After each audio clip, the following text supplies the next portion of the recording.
Hello, everybody. Sorry about that. I think we're not as fuzzy anymore. And I see already all you guys are saying hello. So it's so nice to talk to you guys. I've been on YouTube for a while, actually. I think it says 2011, but I didn't really start posting until 2014 or 15. So I really kind of feel like you guys are my true OGs. And I really think it's special that we get to talk in this manner. I don't know if the introductions went through, but I'm in a Steph sandwich right now. This is Steph and Steph. These are my girls who help to really create all of our content for SLMD and for Dr. Pimple Popper, a lot of the stuff that goes on social media and on YouTube. And Alex here is behind the scenes here too. So he is, so we're all here to say hello to you and welcome you into my home a little bit. Merry Cystmas. Yes, Merry Cystmas. Merry Cystmas. And we're here to answer any questions. So they've got that already. I just show up. So She's I'm just Sandra here. Claus. Yes. And we're her little elves. Yes, Yeah. they are. See? Okay. Anyway, so nice to see you guys. I know you guys are coming from. You guys are talking to us from all over the world. Do you want me to take a look at that and say hello to people? Yeah. Hi, Benjamin and Eugenia. Thank you. Blessings to you guys too, and the staff. I wish that they were here, but they say hello as well, especially Valerie and Christy, who are. I think they're at work today. I'm at work today too, but I'm not working at the office, obviously. Thank you. Hi, North Carolina. Hi, Connecticut. Hi, Crowley, Louisiana. Louisiana.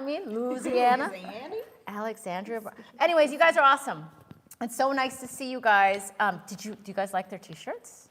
See their t-shirts there? It's Dr. Pimple Popper. I will tell you the first rendition I actually thought fabulous, but then I was told because there's doves in there and then like a car and stuff, and they're like, that's a little bit too, that's what you have at a funeral or something. It's like an RIP, Dr. Pimple Popper. Yeah, RIP, so that was really weird. She is very much here with us today. Yes. Hi, Oregon. Hi, Angela. Hi, Delaware. Hi, Switzerland, Virginia, Caribbean. I have a question here, though. Catherine, you're saying, what are you going to make a cost-effective biologic for psoriasis? It's not up to me. I wish, I think that as the competition gets higher and there's more products out there, and maybe some of them will go generic, which will take some time, that will happen. But yes, it is really, think of the wonderful things that there are medications out there that can help to treat psoriasis, which are great. And there's all this innovation. It's not only for psoriasis now, rheumatoid arthritis and things like that, but now for atopic dermatitis, for hidradenitis suppurativa and stuff. So it's really kind of an exciting time for dermatology. Because since my whole career, there hasn't been something that has been so potentially life-changing. But of course, it is very expensive. Pharmaceutical companies, everything, they're the one that put a lot of money and research into it. Anyways, I'm digressing. I know these girls were like, oh my gosh, change the subject. Yes, anyway. we have plenty of questions from the question sticker that we posted on Instagram yesterday, the day before yesterday, this week. Okay, so question 1, are you ready? Yes, sure. Edgardo _ asked, I get a lot of ingrown hairs in my inner thighs, and that's caused me to have dark spots. What can I use? Well, so the dark spots are really from what we call PIH, or post-inflammatory hyperpigmentation, and that happens with us more so that have more pigment in our skin. I think, like for example, you have more of a pink undertone, and I have more of a brown undertone, and I think that I am probably more prone to getting post-inflammatory hyperpigmentation in these instances, because if I even have a scratch on myself, it'll turn a little bit brown. Sorry, I'm about to sneeze, so I'm trying to hold that in. But yeah, so ingrown hairs and things like that is a little disruption in the skin, sometimes a little folliculitis, which is kind of like a pimple or a little irritation. And so even if you wax and things like that, or pluck at the hairs, that causes irritation there. And that can lead, any kind of irritation or inflammation can lead to PIH, and that's why it turns brown there. So the best keys I have for you is to try to not irritate the skin there. Try to minimize any of that, any kind of inflammation there. If you get ingrown hairs, try to minimize ingrown hairs, and that might be with like laser hair removal, or like not actually cutting the hair, or just trimming it short instead of plucking it at the root or shaving it and irritating the surface of the skin. But also there's great products out there like chemical peel ingredients that have chemical peel ingredients in it, like salicylic acid, glycolic acid, that are gonna help to kind of improve the lightening of that PIH more quickly. So that's like a key thing, to wash that area, and especially even after you do, if you have to shave and pluck, because some of us really need to or we want to, really try to wash that area afterwards with a good chemical peel acid, like I mentioned, and that's going to help to minimize that in ways. So I hope that helps. Right? Anything else maybe add there? No? Okay. That's perfect. Okay. Thank you. All right, we've got another one. Okay, this one, I know you have to be careful with using scrubs on your face. Who sent this, so first of all? Reagan Pam Okay. on Instagram asked, how often should I use a sugar scrub on my face? What do you mean by sugar scrub? What does that mean? Like, are there sugar scrubs that are I guess so, but I don't just know. Like like an at-home microdermabrasion, I think, is maybe what. Well, like microdermabrasion are like little sand particles, really, that they shoot at your face. I'm gonna sneeze. Hold on. My cat's gonna get mad. Finger trick. No, it doesn't work yet. To press on the. Maybe it does. Part of your nose. Okay, I think I'm good. Okay. Okay. Anyways, a sugar scrub. Well, so micro granules or micro like sand particles, essentially. You sort of are using them as a physical exfoliator. And so I think the problem is sometimes when those particles are big, like if we talk about like back in the day when there just was like St. Ives kind of scrub. I was going to say, because I used that in high school, and I know that's such like a no-go. Yeah, it is, because it was like bigger particles, and I think it can promote more milia, things like that, which are like kind of like little superficial cysts on the skin. But I mean, it's really like not the end. We didn't die from it or anything, and we're not like all ripped up from it. You know what I mean? So I think some people can withstand it potentially more than others. But ideally, there are better things out there. In other words, sugar scrub might work well for you. I really try to find products that are going to completely dissolve. You know, because it could clog up your drain. It could do things like that. Microplastics. Yeah, we have a product, right, that contains both a physical and a chemical exfoliator. And I'm blanking for a second. What is this? What is my product? That is the glycolic acid body scrub. Yes. Just right. But that's for body. Yeah. Yes, it's for the body, and it's going to help. It has physical exfoliators. What is the product again? It's like a volcanic. It's pumice, which is like a volcanic ash. Yeah, that's right. So pumice. I'm sorry, I'm blanking today. And it really can help physically exfoliate, and that's what a sugar scrub is doing. It's trying to physically exfoliate or lightly sand the area. Just be careful. If you are prone to milia, if you get these little white bumps, especially around the eyes or anywhere on the face, it might be because you're using a product like this. So just be aware of that. That might be a reason to stop using this. Or maybe frequency-wise, maybe don't do it every day or every time you wash your face, maybe like 2 or 3 times a week sort of thing, right? Yeah, I think it depends. Really, it depends on how your skin responds to it, really. If you tend to get irritated by things, don't keep using it per the directions. Maybe do a little less often, things like that. Yeah. So, or not at all. Okay, so we actually have one question that kind of goes along with your answer, so I wanted to keep going in that route. My Shelby Star Girl 1968 asked, from Instagram also, how do you get rid of milia in delicate skin areas? So milia is very difficult to remove because it's not really a whitehead or a blackhead. It's probably more closer to a whitehead, but they occur a lot around the eyes, and that can be really tough to get to because it's so hard to do something to yourself, especially around the eyes. It's such delicate skin there. It's very sensitive. And it's like you can't really squeeze it out often. You have to sort of pierce the surface of the skin to express it, but then it comes out like a little pearl. I think one of the best bits of advice for people is to really sort of prep your skin and make it easier or thin the skin above it a little bit so that it can be more easily expressed, but also help prevent new ones. And that would be retinol. That's very important for people who are prone to milia, to try to use a product like that that's going to help to prevent new milia from forming, but also make it easier to express. But they're tough. I mean, I don't really like to recommend people do that at home because it's just really hard to do to yourself. But you have to sort of nick the surface. So either we'll do nick the surface and use an extractor to push the Milia out. Sometimes I'll use it like a little electrodesiccator. You'll see little videos of me kind of buzzing it with a low energy cautery, and it kind of dries or desiccates the area, so it kind of express. And you kind of put your finger across it and like drag your fingernail across it, and it will sort of kind of come out on its own. But they're hard. I know it's like very, very frustrating for people for me to say, yeah, come see a dermatologist, because you might not be able to see a dermatologist for that. But just know that they're a pain, they're frustrating, and we dermatologists can take care of them, and just be very careful if you're going to try to do something on your own. But retinol. All right, you want to check in with the fans online? Yes, sorry, my nose is running. Oh, what did I do? Sorry, I don't know what I did. Everybody got all scared. Hi, Oregon. Hi, guys. I love you guys too. Thank you for joining us. Like, it really is very special for me to talk to you guys. Kayana says, a lipoma that became inflamed. I don't think I really see lipomas that get inflamed. I think that if you have something that gets irritated like that, it could possibly be a cyst or something else. So I would get that evaluated certainly by your dermatologist or your doctor. Hi, New Hampshire. Hello, Bronx.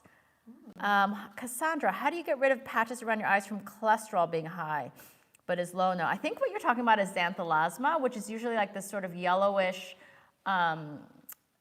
growths that kind of occur on the upper and sometimes on the lower eyelid. I think we have one case on the TV show that we treated and we removed. Sometimes you can use a cautery to sort of zap them, but I oftentimes do what we call snip excision, where we'll kind of remove that little bit of skin and sew the edges together. Yes, your cholesterol is low now, which is great if it's low, but yeah, if you already have these cholesterol deposits or xanthelasma, it is kind of hard to make those shrink. They're not going to really shrink away. You kind of have to have them removed. There's another good question yes, that's kind of along the same lines, and I've also seen this in some babies too. Okay. Wait, hold on. Let me just say one thing. Okay. Dakota Tears, North Dakota. One of my very good friends is from North Dakota, so I just want to say, if you go to North Dakota, da da da da da. I don't know the rest of the song, but Lefsa is awesome, and you guys say roof, the roof, when you get up on the roof. And anyways, my good friend, I would tell, yes, they say pop, and she'd say ufta a lot, and when she gets like, she's like ufta, so like, So I like you North Dakotans, by the way. Anyway, okay, sorry. Okay, so this question is from Razia Susiwala on Instagram. Hello. And they're asking, what can you do for a 7-year-old who has whiteheads? Do you just remove them or ignore them? That is a perfect person to start a over-the-counter skincare line like my SLMD acne system, because you really can start off with like retinol. I think the benzoyl peroxide in it may really be more useful for people who have red pimples, but the retinol part is really great to help prevent new whiteheads. That's really what we use in the office. Dermatologists, we prescribe a stronger version of it in the office. That's a prescription, but at this point, you don't need that, for a 7-year-old. He or she can use retinol, and just don't get it into your eye, and if it's too drying, don't use it every day, but that can help to really improve the ones that you have, hopefully make them go away, but also prevent them from turning into a real red pimple, and also prevent new ones from happening. Oh, my cat's in the tree, over there. Okay. Okay, so we're going to stick on the acne subject because we did get a lot of questions. If you don't follow Dr. Pimple Popper on Instagram, this is where all these polls happen, so be sure you follow along. Let's see. Shanna, 35K, asked, what is the best thing to use on back acne? Well, back acne is very similar to facial acne, really. And I think the skin is thicker, so you can actually withstand stronger products, per se. And so I think a lot of the acne products that we prescribe or recommend for people for their back are kind of higher percentages, or we're not so worried about a little bit of drying or scaling. But if we get a little bit of scaling in our face, that is something that is much more concerning to us. To a patient who's dealing with it. They don't like the scaling in the face, but they don't mind so much if they get a little dry on their back or their shoulders. So really benzoyl peroxide, a good benzoyl peroxide wash is really great. We have one in our SLMD skincare line. And also a great spray. Actually, the spray is fantastic, SLMD body spray. It's salicylic acid. You can spray it upside down in every direction, and you can really get to the areas on your back then, because that's one of the main things about your back, for example, if you have bad acne. It's hard to apply products there. But if you have a spray that has a really good salicylic acid in it, even if you can't, you know, get a shower, because a shower is really important, you can actually spray your back after a workout if you have to go run errands or go to school or whatnot. And that's a really great way to sort of keep the skin clear, keep those pores clear, and help prevent acne formation. Benzoyl peroxide, salicylic acid body spray. That's awesome. That's really good for athletes. Oh my gosh, look at my cat. He's in the tree. Yes, great for athletes. Yes. I have another tree over there. Mary Cystmas from Kimchi. Yes. In the tree off camera. Okay, we've got another fun question that I'm sure everyone online is dying to know. I think I already know the answer to it, but Cameron for Scythart asks, do you get satisfaction from removing cysts and pimples? Are you a Popaholic? I like to say that I'm a born again Popaholic. I'm gonna sneeze. I'm so sorry, people. ASMR. Literally right into the mic. Did I? Yeah. Oh my gosh, I'm so sorry, people. Hold on. Excuse me. Chew. Sorry. You're off camera, but you still have the mic on. Yes. So I know. follow along for more ASMR content. Okay. Anyway. No, I'm not really a Popaholic, or like I learned to be a Popaholic. I've never been one to chase somebody down. If I've done body exams before Dr. Pimple Popper started, and I saw a big blackhead, I just say, oh, you have a big blackhead there. Don't worry about it. I never tried to like squeeze it out or anything like that. And it was just when I discovered that people liked it that I started to realize first of all, I thought, this is weird. Like, why do people like it? And then when I would watch it myself and edit my videos, I would find myself getting sucked in. Like, I would literally watch the same segment over and over again and be like, oh my gosh, that's amazing. And then I sort of realized I get it now. Sorry, my cat is knocking ornaments off my tree. And I think that I realized it and I got it. And I think part of why people like watching my videos is, there's like a beauty to it. There's like a very pretty part to it. It really draws you in. And I kind of focus on the aesthetic and the making it like a little dance too. And I think that is key to it as well. Because it's very soothing. And when I realize that people like it to help relax, it makes them feel really relaxed after a very stressful day. We just want to bring joy and happiness and relaxation to people. So would you say you get more satisfaction from watching it than performing it? No, I like performing it now because like if it's a really good pop, you're like, oh, that's really good. Yeah. Like I just showed you one today. Like I had this giant one that really came out. It kind of looks like a cow chip, whatever those things are called, like cow patty or whatever. It's like this giant like chip, like a hockey puck of cyst contents that are coming out. It's in super high def too. Coming soon. Oh my gosh, I can't believe this cat, like, what's iPhone 15 doing? camera. I could probably show. Yeah, I actually am shocked how good that looks, yes. The iPhone camera looks really good, yes. Yeah. Anyways. Very high quality pops coming soon. Okay, so this is another one from Instagram. Skincare advice for preteens from Maria V. Brooks. Hi, Maria. Oh, that's a question? Yes. Okay, I thought what was it? Do you have any skincare advice for preteens? I think for preteens, I think that you see this trend these days of kids really feeling that it's important to have a skincare regimen, or they're very into it, and they have like all these bells and whistles and all these fancy things that are sort of targeted to preteens.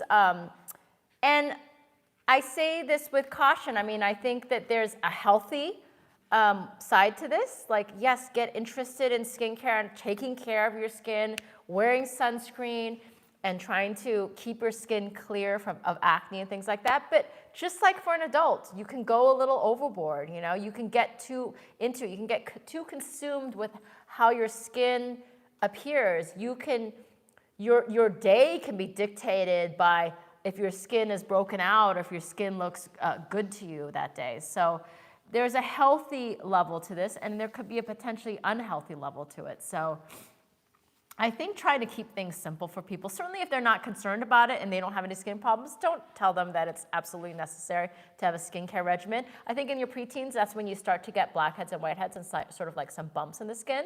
So I think it's good to sort of promote making sure your skin is nice and clean, and certainly trying to use some products that are gonna help to prevent blackheads and whiteheads like retinol, and getting kind of accustomed to that, because if they are preteens and getting these sorts of breakouts, it could potentially get worse before it gets better, because that's when our hormones are kind of going crazy when you're a teenager. But I think there's a healthy balance. Like, don't overdo it, and don't put too much priority or emphasis on it, because you just don't want it to dictate a person's life. Right? Does that make sense? Yeah. So I think like my SLMD acne system is really a great thing for a youngster to start off with if they have concerns about their skin or they have acne breakouts, that kind of thing. If not, stay with a nice moisturizer, a nice sunscreen. Sometimes people like that little glossy look, so they want to have like a nice like serum that's going to kind of give them that glossy kind of clean look. So it just depends on the trends that are going on as well. Okay. Sorry, I'm so sniffly. Okay. Okay, ECGriff0627 on Instagram asks, has a celebrity ever come to your office for a treatment, and if so, who and for what? I missed that. What did you say again? Has a celebrity ever come to your office for a treatment, and if so, who and for what? I mean, I can't say like who Well, the ones that have maybe came been to my... public. Like, didn't you just have Floyd Mayweather? Yes, Floyd Mayweather flew in with his private plane to come see me because I think one of his good friends was a Popaholic, which was, I'm so lucky. So she was fantastic, by the way, the sweetest woman. So hello to you guys. So he came in, but we have like people who are Popaholics, like Gwyneth Paltrow, I think she's fully admitted, and Ashley Graham. And I went and did a house call with Ayesha Curry, Steph Curry's wife. And what else? So, and I think like, so there's people that come over, but I don't try to like I don't really try to talk about them necessarily. Certainly Kim Kardashian is a fan, which was so awesome. I got to visit her, meet her in person. Hannah Brown. And you did Hannah Brown. A whole thing with Hannah Brown. She did a pop, right? Yes, I think she did do a pop. That's right. Bachelor That's fans. right. We have a bunch of people. We got like Bachelor musicians. What's really cool is we got like athletes, we got musicians, we got actors. That's what's so great about people who like pimple popping. It's not like a certain category. It's like anybody could be a popaholic. I love it. I love it. Should we check in online to see who's asking some questions?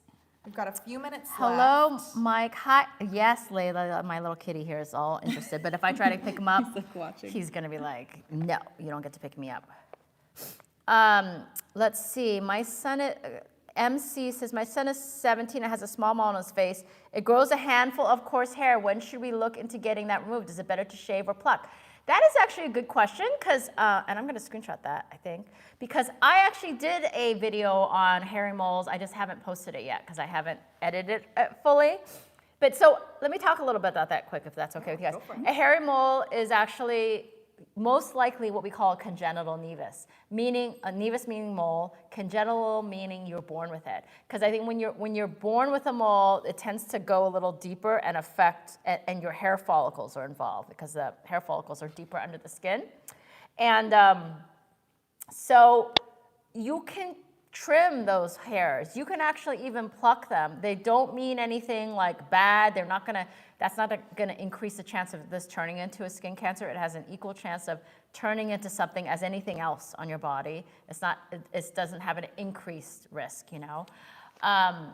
But oftentimes you can have that removed. It just depends on how much it bothers you. In fact, I had a mole right here that had a couple of hairs that grew out of it, and I had it removed.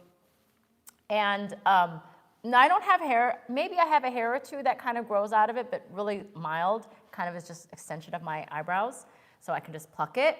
But if you do have coarse hairs and multiple hairs out of your mole, and you shave it short, flush with the skin, which is what we can do in the dermatologist's office, you could potentially still have hairs that grow out of it, because the hair the hair matrix or the hair bulb is deeper under the skin and you're not really affecting it unless you were to excise the mole, meaning cut it out and put stitches in.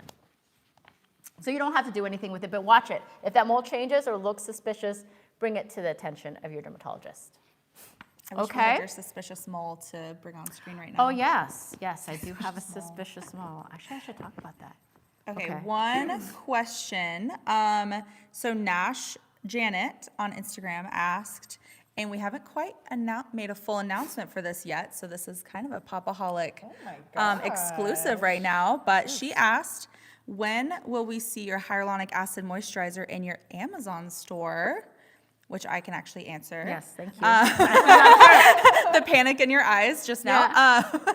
So I do most of the skincare line stuff. So we did just launch on Amazon. So SLMD Skincare is now available on Amazon. Not all of the SKUs are available yet. Our hyaluronic acid moisturizer is not quite on Amazon. We're always trying to add more products and more SKUs to our Amazon store. But for now, everything is available at slmdskincare.com. Yes. We're very excited. And we're all rebranded in all our products. It looks so cool. All rebranded, and we have our holiday bundles. Yes. Which you can get for a little bit cheaper than if you buy them on Amazon. And the last day to order for those in time and get them in time for Christmas is tomorrow. So shop now. Yeah, which speaking of which, if you guys want to get the Popaholics in your life, a cute little stocking stuffer or a gift, I think these shirts would be a great option. Yes, they're so and then cool. you can also get any of the tools on the Dr. Pimple Popper website, and you can use the code POPIT20 for 20% off of all tools and gift sets. So, Merry Cystmas. Yes, Merry just like Cystmas. happy holidays, you guys. To all of you guys out there too, you guys are so awesome. I mean, really, you guys, again, like I said earlier in the start of this, are really the OGs. So I feel very fortunate you guys have stayed around with me, and you guys have a special place in my heart. And I hope you guys have the best holiday ever. See you next year. Should we do one last okay, question? fine. All right, Just for the Popaholics? I just gave it close and I just pulled it back in. Okay. Okay, one last, just to end Just with kidding. a bang. Okay. Okay, what's inside of a cyst? Asks Sofatardo on What? Instagram. I don't know. Okay. Inside a cyst is really wet skin cells, macerated keratin. It's like this. It's as if your skin that normally sheds on your body, now it's shed into the sac here. And imagine if that's been there for like 10 years, 20 years, how old those skin cells are. So can sometimes be a little odor to them, but it's not really bad unless it's on the back, and sometimes people sweat more, and so it mixes with a little moisture, imagine like what that kind of smell is like. It's not the most terrible smell. There's many worse smells. But it's just like flaky skin cells, and it kind of looks like pulp, or like after a while, kind of like you can make paper out of it. I know that's weird, but I've thought of that before. Not that I'm going to do that. But that it sort of creates these flakes because it gets pushed down and smushed down, and as it dries up, it can kind of make sort of almost like little pages of wet skin cells like that. So that's all it is. What is cells. it when it's super watery? Like, didn't you just get sprayed yesterday? Oh, well, I got sprayed not because it was water, but because I put numbing there. So sometimes I'm very careful, and I have to put numbing very superficial on the skin, because if you inject into it, you just blow it up like a water balloon, right? So when I pulled off the dressing, it squirted me a little bit. It got on my scrubs. Not these scrubs, but my scrubs I wore the other day, yes. Oh. And it was the end of the day, though, for me. Anyway, are we closing? Because I should say goodbye to everybody. Let's say a final goodbye to everyone. Oh, goodbye, everybody. We love you guys. Thank you for watching the whole chat. And Feliz Navidad. Merry Cystmas. And yes, I am wearing a cutaneous horn hat here, my little Santa hat. And they've got the cutaneous horns. They've got these crazy little elf ears here. So thank you guys so much. We love you guys. Bye.